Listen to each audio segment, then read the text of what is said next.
Okay, so ang pagbati po ng kapayapaan sa ating lahat at assalamualaikum warahmatullahi wabarakatuh. So nandito tayo ngayon sa shop, no, kasi nga ho ay meron namang bagyong hiner, no, mga kamaster. So dire-diretso na ho tayo. Meron na naman po akong i-share sa inyong isang direct start na pang direct start sa mga inverter na refrigerator, mga kamaster, no. So ito po ay LG, okay, LG. So nung nakaraan ang pinang direct start po natin ay Panasonic, ito po.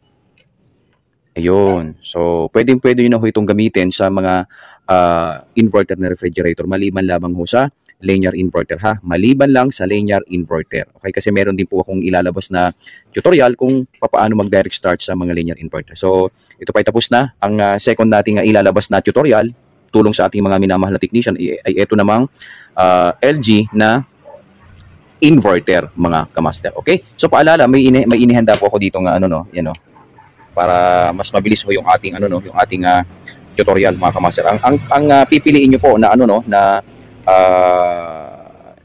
board ay yung may code na, yung IPM code na 0423 na dual filter capacitor. Ito po, ha, huwag ho kayong magda-direct start na kagaya ho nito. Ayan, ito po ay 0403 yung code niya. Ito po ay advanced 0423. Ito po ay 0403 single capacitor, ito single filter capacitor. At ito naman po ay dual capacitor, kaya pwede niyo siyang i-start sa kahit saang inverter, maliban lamang ho sa ano, no, sa linear inverter. Maglalabasin po tayo ng tutorial ng starter ng linear inverter. Pero magkagawin pa man, dito muna tayo mag-focus sa pangalawang direct start natin na inverter na board. Okay? So, ang tangi nyo lamang ihahanda, no, ito, ang tangi nyo lang ihahanda ay syempre yung inverter board natin. Okay, yung assembly natin. Then pangalawang ihahanda ay syempre yung ating plug. Okay, yung plug na may socket papunta dun sa inverter board. Pangatlo, syempre yung ating inverter socket papunta naman ho dun sa compressor. Okay? Then pang-apat, itong ating mahiwagang ano, tawag dito, itong ating mahiwagang pang bypass, mga kamaster. Okay, so sabi ko nga sa inyo, pag magbabypass ho kayo, ito, ipipiin nyo ho yung ano, pinakadulo ng wire para pag pinasok nyo ho dun sa pin ay malambot at hindi ho kayo nahihirapang ipasok yung pang bypass na ito. At panglima, syempre mangangailangan po tayo ng dalawang sensor. Okay, ito po ay sensor ng Samsung, ambient sensor po ito, 4 to 5 kilo ohms po ito. So pwede nyo ho itong gamitin, ha, mga kamaster. So, tama sabi mo. Mas maganda kung yung pang Samsung ang ano nyo, gamitin nyo na pang gagamitin natin pang direct start dito sa ating ano, no, inverter board. Ito po ay ambient sensor. Kayang-kaya ho na itong i-start ang ating system.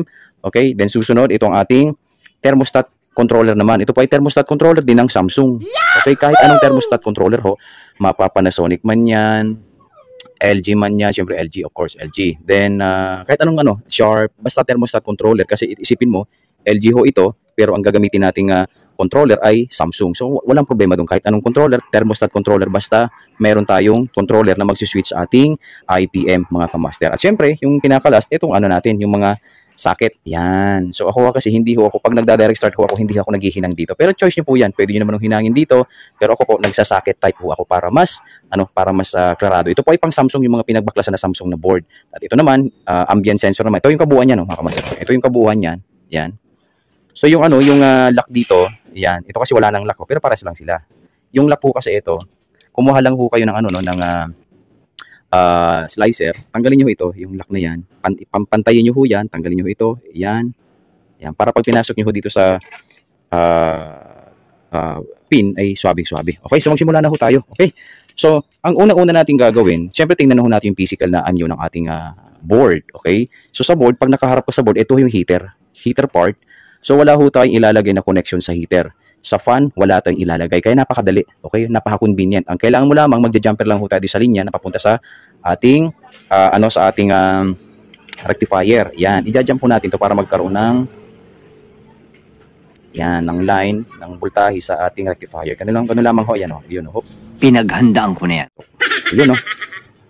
Okay? Unang hakbang, ilalagay po muna natin yung ating bypass. Then, pangalawa, syempre, yung ating socket, ito po ay mayroong 14 pin. 14 pin. Dinrawing ko na ho. Yan. Hindi ho kayo maliligaw. Yan. Okay? Pwede yung screenshot. So, meron po itong 14 pin. Okay? Yan. 14 pin. Okay? Ang lalagyan nyo lamang ho ng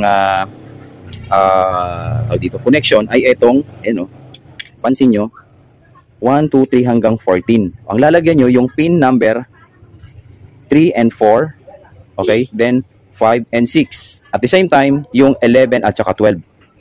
Okay? Hindi ho kagaya dito sa ating, sa ating Panasonic, no, na hindi na kailangan ng ating hindi na kailangan ng thermostat controller, basta sensor okay na. So ganoon ho, mas mabilis ho ito. Pero yung itong LG, nangangailangan ho siya ng thermostat controller para para mag-start kasi nandito yung pinaka-gateway ho natin. Ito, kay Panasonic walang gateway sa kanya, basta bigyan mo lang siya ng signal, okay na yan, bahala na siya. So ito, requirements ho kasi ni LG, ito, na maglagay tayo ng controller. Which is tama naman, okay? So, basta paalala ha, ang lalagyan nyo lamang ay yung pin, yan pin number 3 and 4, 5 and 6, tsaka 11 at 12 mga kamaster. Okay, so umpisa na natin ang ating wiring. Mag-wiring na ho tayo. Okay, so ang gagawin po natin, kukuha po tayo ng, siyempre yung socket na sinasabi ko. Yan, ilalagay na ho natin to ha. Ito ay, yan ha, 2, 4. Apat na wire lamang ho yan ha. Apat na wire lamang ho yan. Tapos ilalagay ho natin siya dito sa, ayan, sa pang-anim ha. Ito ha. Yung 1 and 2, yung pin 1 and 2, i-disregard na ho natin yan. Ito, yung 1 and 2, i-disregard ho natin yan. So, maglalagay tayo ng pin sa 3 and 4. Ayan, 3 and 4. 3 and 4. Yun. Okay, nakalagay na ha. Yung 1 and 2 na pin, disregard. Naglagay tayo ng socket. 3, 4, 5, 6. Kagaya ho na ito ha. Yan o. Okay, yung pin 1 and 2 wala ho yan ha, paalala lamang po. Yan. Okay? Yun. Okay. So, next, ang isusunod ho natin ay itong pin number 11 at saka 12. Okay? So, nakahanda na rin ho ito. Yan. Matrabaho nga lang ng konti. 11 at saka 12. Yan. 11 at 12. 11, 12. Yun, no? Nadali, oh. Okay na, nakahanda na. Okay na, oh. So, ang gagawin ho natin susunod ay itong ipagdudugtong na ho natin itong i-connect na ho natin itong kanyang mga thermostat. Ayan. Okay. Okay. Then next, ito namang isang thermostat. Thermostat sensor ho ito at saka yung defrost sensor. Yung ambient sensor hindi na ho kailangan. Pero may makikita kayong magbiblink dyan na nagsasabi na kulang ng ambient sensor. Pero hindi ho siya makakatulong. So, yung hinighlights ko lang yung makakatulong sa pag-direct start. Kakabit na ho natin itong itong thermostat controller ni Samsung. Yan. Yan. So, hindi ho kasi ako naghihinang dun sa pinakapaanan niya. Ang ginagawa ko ho, naka-socket type ako para mas convenient. Kung saan ho kayo mas mas convenient. Ayan. So, ito yung thermostat controller ho ng Samsung. Ayan. Ingat ho tayo mga kamaster kasi may bagyong hiner. Okay, so ayan na. Nakakabit na yung ating mga thermostat ha. Ayan o. Ayan, nakakabit na yung dalawang thermostat. Okay na po, ayan o. Okay. Ayan. Ayan, nakakabit na ha. Then, ang susunod natin kakabit, syempre itong ating UBW inverter connector. Ayan, dito po yung nakakabit ha. Ayan, dito. Ayan. Okay, then kabit natin doon.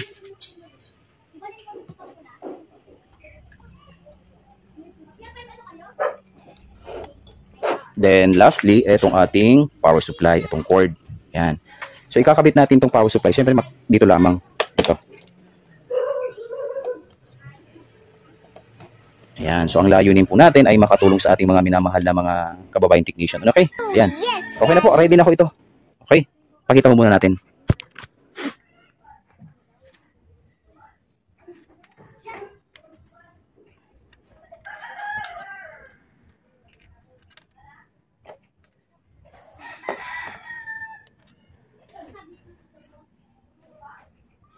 Okay, so on na ho natin.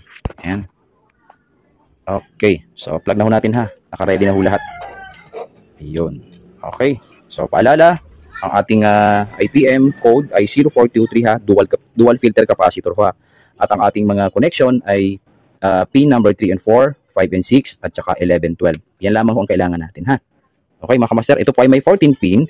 Ito naman ho ay may 13 pin. Okay, so paano rin ho natin? Lagyan ho natin ng clamp. Yun. Okay. Ayan ha. Una ho natin. Puputok naman ho yan eh. Ayan. So, siguro doon yun, syempre naka-on yung thermostat.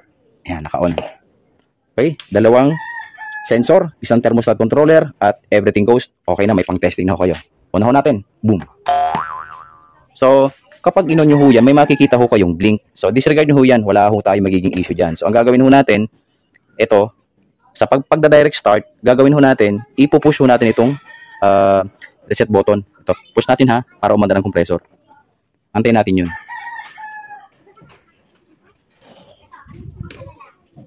Ayun, nadali, pwede pakasalan, no? Pinaghandaan ko na yan.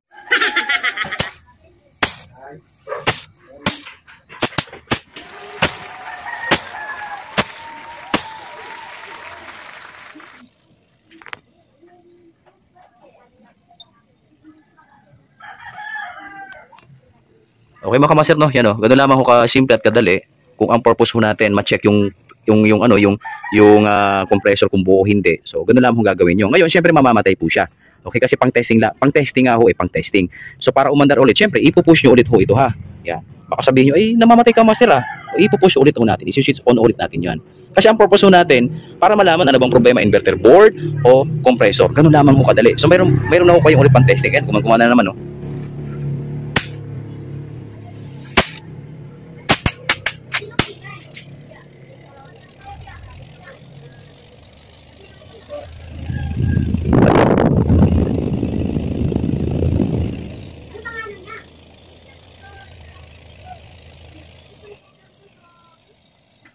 Mga kamaster na ha. Kapag namatay ho yan, normal ho yan ha. Tapos i-start nyo naman siya ulit ha. Ganun lamang ho. Yun o. Yan. So kapag namatay siya ulit, gagawin mo, i-on mo siya ulit. Yan o. Ganun lamang ho. Yun o. So kasi ito po ay pang direct start lamang ho natin. Ang purpose natin, ulitin ko, para malaman ano bang problema. Halimbawa, nagtutroubleshoot ka. Hindi mo alam kung anong problema, compressor ba o inverter board. So gagamitin nyo na ho ito. Ayan. Okay? So gumagana naman ho siya.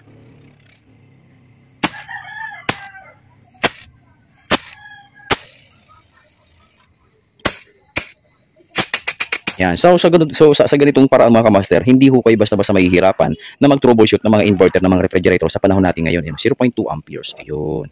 So sa ating isinagawang mga tutorial patungkol sa mga direct start, at least kahit paano, maibsan man lang yung inyong paghihirap kung paano mag-troubleshoot ng mga inverter. Okay? Kapag nahihirapan ho kayong mag-identify ano bang problema, compressor o inverter board. So sa pamamagitan ng ating direct start, malalaman mo. Halimbawa, ginamitan mo ng ganito. Okay, so umandar. O malalaman mo na, ma'am, may problema pa rin inverter board nyo. Vice versa din. Kapag halimbawa, ginamitin mo na restart, tapos hindi pa rin talaga umandar, so meaning, di ba, may problema din yung ating compressor. Pero syempre, pagka ganyan, dapat may dala rin ho kayong goods na compressor para talagang swabing-swabing inyong troubleshooting. Okay, so ulit ho natin to. Yan. Yun.